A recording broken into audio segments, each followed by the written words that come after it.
Hey, thanks for stopping in. If you are in the LA County area and you just suffered the devastating fire, this video was specifically remade for you. It's a video I did a while back on how to hire electrical contractors or contractors in general for you, the clients, our customers. Now, I do hold a journeyman and C10 unlimited electrical contractor's license in the state of California, right in the San Fernando Valley. So if you need any other advice or you don't have an electrician or your general contractor doesn't, reach out to me, DM me down below, and I will answer any questions I can and be available for you when we rebuild LA. Now, I'm also the #1 channel for electricians to become electrical contractors and electrical contractors level up on all social media, where I teach other electricians about contracts and all the different things to protect them. Well, in this video, I specifically made this a while ago to protect you, the client. This is for you so you can recover and not get cheated by those contractors out there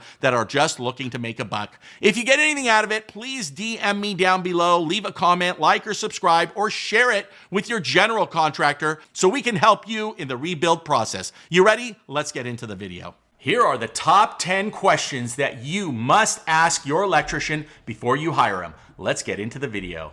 So these top 10 tips are in no particular order, but they must be followed if you want a smooth job that you know is going to end up exactly the way you want, with a great relationship with either a new or a continuing electrician, electrical contractor that you've hired in the past. Look, everybody needs electricians, plumbers, and HVAC, so take these to heart and hopefully you'll find a good qualified electrician for your project.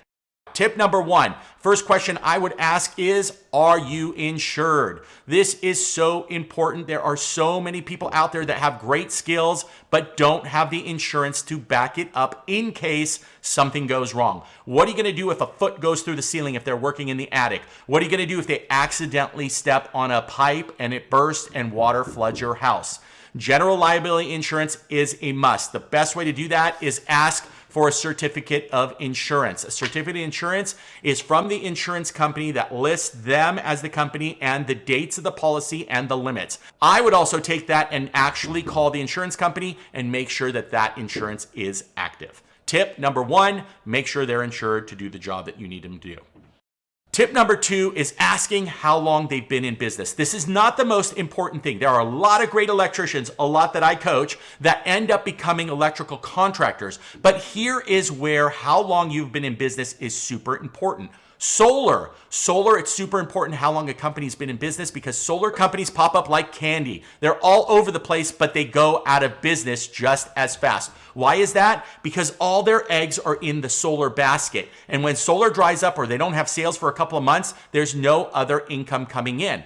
A business, for example, that's been around 10 years that also does solar as an add-on, you can rest assured that they'll still be in business 10 years from now because solar is just an add-on item. This goes for gate motors, low voltage, or any project you have that's not just electrical. Then, how long you've been in business is a good question to ask because you want to make sure your contractor's around to warranty anything or for future work. Tip number 2, how long have you been in business?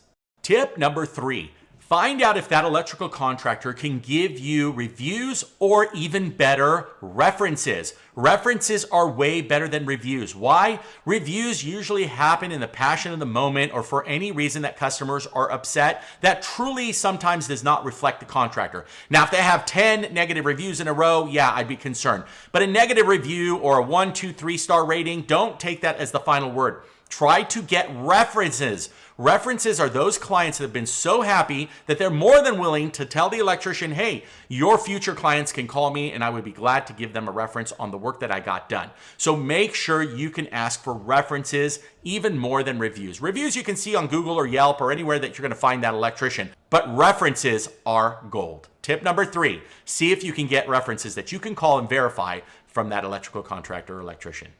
Hey, before we get into the next tip, are you getting something out of these videos? If you are, can you do me a big favor and take 2 seconds and subscribe? And let's get into the next tip.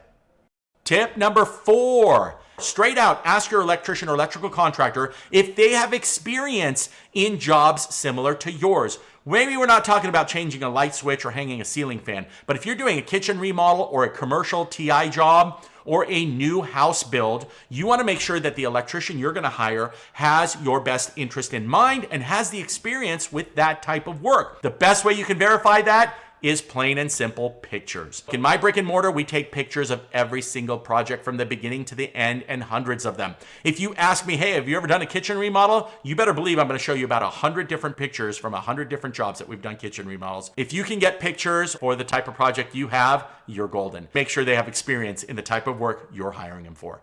All right, tip number 5 is super important these days. Look, the economy is booming. Electricians and all tradesmen are worn thin.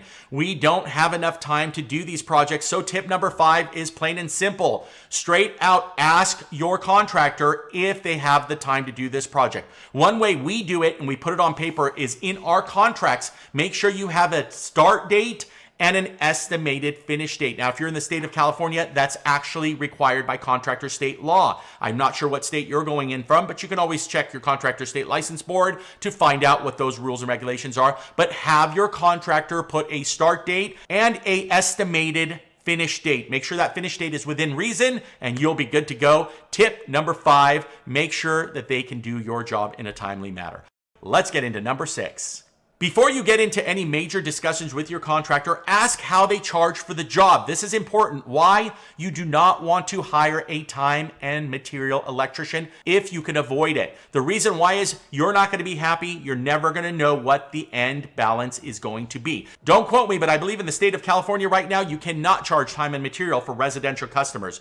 You want to get fixed contract pricing. What does that mean? Here's the job. I want 1, 2, 3, or A, B, and C, and I want it done this way and that way. How much are you going to charge and how long is it going to take? You want to know by a fixed contract price of what you're going to be spending when that project is done. That way there's no surprises in the end. Now, as an electrician for many, many years, I'm going to tell you surprises do happen or change orders happen. Short of that, the contractor will stick to the contract and give you your desired work for that set amount. You know that there's no surprises. So tip number 6 is find out how the electrical contractor is going to charge you for that project.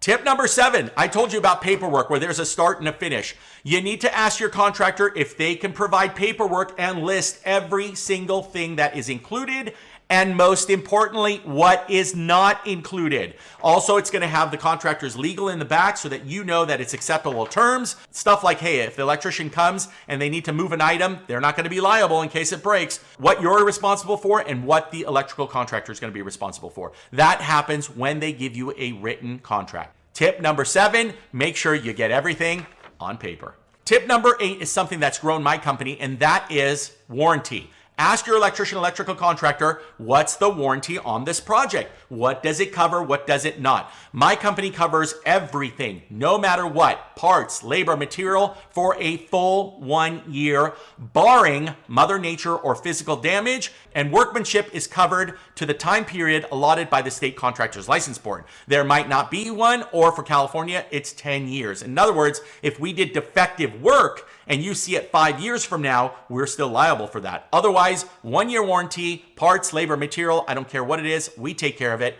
unless it's Mother Nature or physical damage. Tip number 8, ask them what the warranty for the work is. Hey, before we get into the next tip, are you getting something out of these videos? If you are, can you do me a big favor and take 2 seconds and subscribe? And let's get into the next tip.